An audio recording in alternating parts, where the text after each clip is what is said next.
Bismillah. Bu dəfə bəzi bürclər zirvəyə qalxacaq, digərləri isə ciddi sınaqlardan keçəcək. Gəlin ən şanslı və ən bədbəxt bürclərə baxaq. Ən şanslı bürclər əkizlər. İyun ayı sənin ayındır. Enerjin maksimum səviyyədə olacaq. Yeni tanışlıqlar, pul fürsətləri və gözlənilməz uğurlar qapını döyəcək. Xüsusilə ayın ortasında həyatında dönüş nöqtəsi yaşana bilər.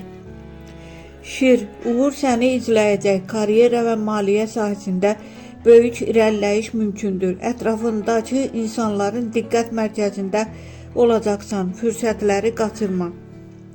Ox atan, səyahət, yeni başlanğıclar və sürpriz gəlirlər. İyun sənə həm maddi, həm də mənəvi qazanc gətirə bilər. Risk almaqdan qorxma. Bəxt sənin tərəfindədir. Ən bədbəxt sınaqda olan bürclər. Xərçəng, duyğusal dalğalanmalar arta bilər. Ailə və münasibətlərdə anlaşılmazlıqlar mümkündür. Səbirli olmaq bu ay sənin əsas silahın olacaq. Qız, planların pozula bilər və iş və maliyyə ilə bağlı gecikmələr və stres yaşana bilər. Hər şey sənin nəzarətində olmayacaq. Bunu qəbul etmək vacibdir. Oğlaq, yüklənmiş hiss edəcəksən.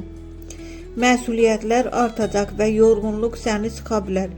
Sağlamlığına və istirahətinə diqqət yetirməlisən. Qısa mesaj, iyun ayı hamı üçün eyni deyil. Kimisi üçün yüksəliş, kimisi üçün dərs ayıdır. Amma unutma, ən çətin dövr belə yeni başlanğıcların xəbərçisidir.